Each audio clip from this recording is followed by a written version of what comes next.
دعوتی و اصلاحی اور روحانی علاج سے متعلق قرآن و سنت کی روشنی میں مزید ویڈیوز دیکھنے کے لیے ہمارے یوٹیوب چینل عارف محمود سلفی آفیشیل کو سبسکرائب کیجیے۔ نحمده ونصلي على رسوله الكريم اما بعد اعوذ بالله من الشیطان الرجیم من حمزه ونفخه ونفثه۔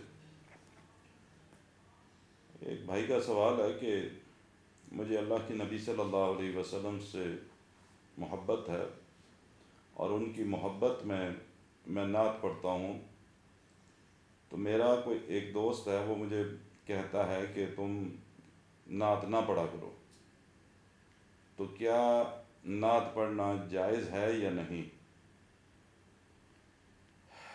بات یہ ہے کہ کوئی بھی ایسا دل جس دل کے اندر امام الانبیاء جناب محمد الرسول اللہ صلی اللہ علیہ وسلم کے لیے محبت نہ ہو، وہ دل کسی فاسق فاجر کا، منافق کا یا کافر کا تو ہو سکتا ہے، لیکن وہ دل کسی مسلمان کا نہیں ہو سکتا۔ اگر کوئی مومن اور مسلمان ہے تو اس کے لیے لازم ہے کہ وہ اپنے دل کے اندر امام الانبیاء جناب محمد الرسول اللہ صلی اللہ علیہ وسلم کے لیے محبت کے جذبات رکھے۔ اب یہاں ایک بات اور بھی آتی ہے کہ کس حد تک محبت ہو۔ تو اللہ کے نبی صلی اللہ علیہ وسلم کے ساتھ جو محبت ہے، ایمان کا تقاضا یہ ہے کہ اللہ وحدہ لا شریک کی ذات کے بعد دنیا کے ہر رشتے سے بڑھ کر، دنیا کی ہر چیز سے بڑھ کر اگر کسی کے دل میں محبت ہو تو وہ صرف اور صرف اللہ کے نبی محمد صلی اللہ علیہ وسلم کے لیے ہونی چاہیے۔ اس میں ماں باپ بھی آ جاتے ہیں، بیوی بچے بھی آ جاتے ہیں، دوست احباب بھی آ جاتے ہیں، سب کچھ آ جاتا ہے۔ ان سب سے بڑھ کے محبت اگر ہونی چاہیے تو وہ آپ صلی اللہ علیہ وسلم کی خاطر ہونی چاہیے، آپ کے لیے ہونی چاہیے، آپ کی ہونی چاہیے۔ اگر دل کے اندر اللہ کے رسول صلی اللہ علیہ وسلم سے ہٹ کے آپ کے علاوہ کسی اور کے لیے، چاہے وہ سکے ماں باپ ہی کیوں نہ ہو، ان کے لیے اگر زیادہ محبت کے جذبات ہیں تو پھر یہ ایسا دل رکھنے والا مومن نہیں ہو سکتا، مسلمان نہیں ہو سکتا۔ دوسری بات آپ نے جو بات کہی، پوچھی کہ آپ نعت پڑھتے ہیں اور کسی دوست نے آپ کو منع کیا، اس دوست نے اپنی لا علمی یا کم علمی اس کے اندر آپ کو یہ بات کہی ہوگی کہ نعت نہ پڑھو۔ نعت کا مطلب کیا ہے؟ نعت کا مطلب یہ ہے کہ اللہ کے نبی صلی اللہ علیہ وسلم کی شان اقدس کے اندر اشعار کا کہنا، اور آپ کی شان کے اندر اشعار تو صحابہ کرام رضوان اللہ اجمعین بھی کہا کرتے تھے۔ لہذا نعت پڑھنا دین اسلام میں کہیں بھی منع نہیں ہے۔ وہ جس دوست نے آپ سے یہ کہا ہے، جس طرح میں پہلے یہ بات کی، یا اس کو علم نہیں ہے اور یا اس نے جان بوجھ کے ہو سکتا ہے آپ کو کہہ دیا ہو۔ آپ نعت پڑھیں، اللہ کے نبی صلی اللہ علیہ وسلم کی شان کے اندر اگر اللہ نے آپ کو یہ ہنر عطا کیا ہے تو آپ ان کی شان کے اندر زیادہ سے زیادہ اشعار پڑھیں، لیکن ایک بات کو ملحوظ رکھیں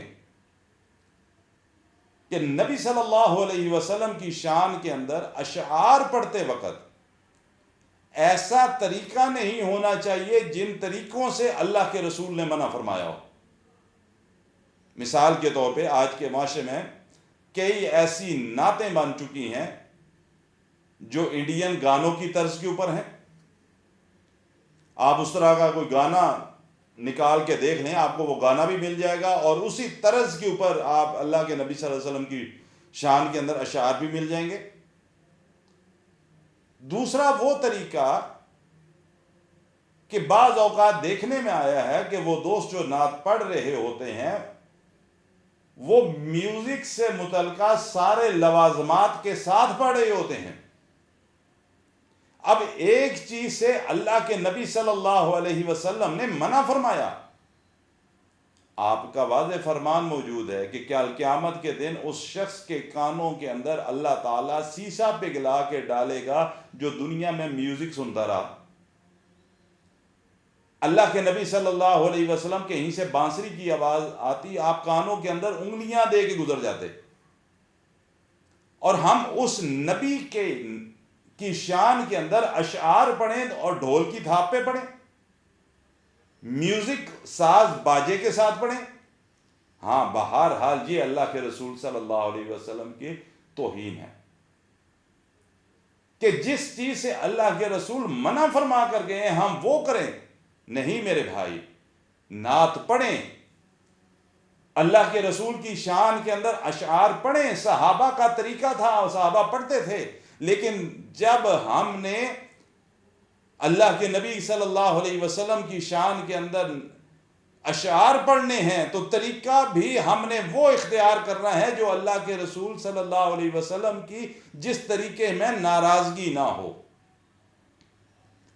لہذا آپ جتنا بھی اشعار پڑھ سکتے ہیں، اگر اللہ نے آپ کو موقع دیا ہے آپ ضرور پڑھیں، لیکن ان ساری چیزوں سے اپنے آپ کو بچا کے، جن چیزوں سے اللہ کے رسول نے منع فرمایا ہے ان چیزوں سے بچا کے آپ نے یہ سارا کچھ پڑھنا ہے. ایسے الفاظ، ہاں دوسری بات بھی عرض کرتا چلوں، ایسے اشعار نہیں پڑھنے کہ اللہ کے نبی صلی اللہ علیہ وسلم کا جو منصب اللہ نے مقرر کیا ہے آپ اس منصب کو کم یا زیادہ کر دو. وہ منصب بھی وہی رہنا چاہیے جو منصب اللہ نے آپ کو عطا فرمایا. آپ کی اشعار میں ایسی کوئی غلطی نہ ہو، اس کے لیے آپ علماء سے پہلے مشورہ لیں، ان لوگوں سے کو سنا لیں کہ جو اس کے معنی مفہوم کو بہتر طریقے سے جانتے ہوں. ان سے مشورہ کرنے کے بعد، ان کو سنانے کے بعد پھر آپ پڑھیں. اللہ تعالیٰ آپ کو بھی اور باقی مسلمانوں کو بھی اس بات کی توفیق عطا فرمائے کہ ہم وہ اعمال کریں جو سنت کے مطابق ہوں.